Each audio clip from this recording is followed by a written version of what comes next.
already going to do stupid stuff, but now you're literally acting like it's okay for them to get so drunk that they're going to make decisions that could get them killed, that can hurt another person, or that can get them arrested and sent to prison for the next 50 years.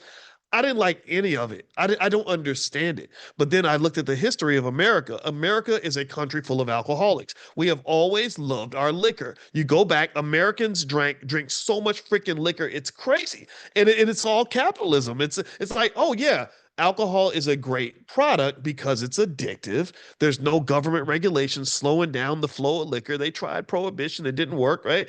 And so now all these, you have all these problems that emerge from the use of these substances that alter your mind and cause you to make these bad choices. So if you want my 2 cents, my opinion is, I don't understand why we even have to smoke or drink or use drugs at all. I don't. Again, I'm not judging. If you drink, go ahead, please. But I need you to really look at the research, man. It's crazy. And again, because health is wealth. Why? Well, because when you get sick, they're going to take all your money.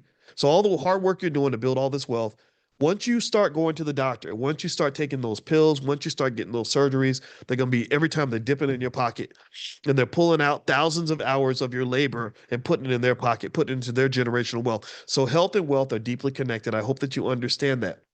So as you make that decision, I hope you look at the studies that are showing something that I actually will say I've been kind of making this argument for a long time. I'm glad the research is really starting to hit the surface.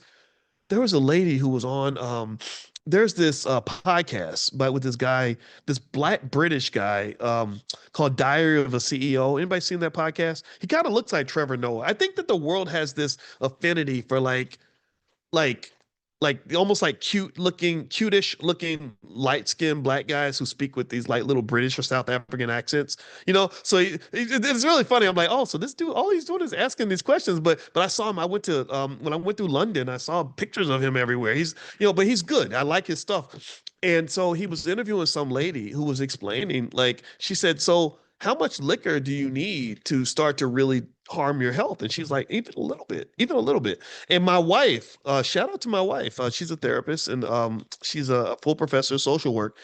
She said one of the things that no one talks about that's really massive is she said that if you are a woman of childbearing age, you should not drink liquor at all. And I said, why? And she said, because even tiny amounts of alcohol, if you're pregnant, can substantially increase the probability of fetal alcohol syndrome. Like that is an epidemic that nobody talks about. So when we have a culture where young women are encouraged to go out and just get really drunk while they're young because you're young, you're supposed to have fun and all that, there's consequences for that. And in fact, she actually pissed off Cardi B pretty bad. Cardi B actually sent her a nasty Instagram message because she diagnosed, or she didn't diagnose. I don't think you can actually formally diagnose a person, but she talked about Cardi's behavior and some of the facial features because she's trained to identify fetal alcohol syndrome. And she said, and her sister, I think her sister's named, I don't know if it's Hennessy or something. Like I think her sister has a name after liquor, and so my wife in a podcast was casually mentioning, yeah, I see that there's a strong probability of fetal alcohol syndrome here. And I think Cardi got really upset and like sent that message to her.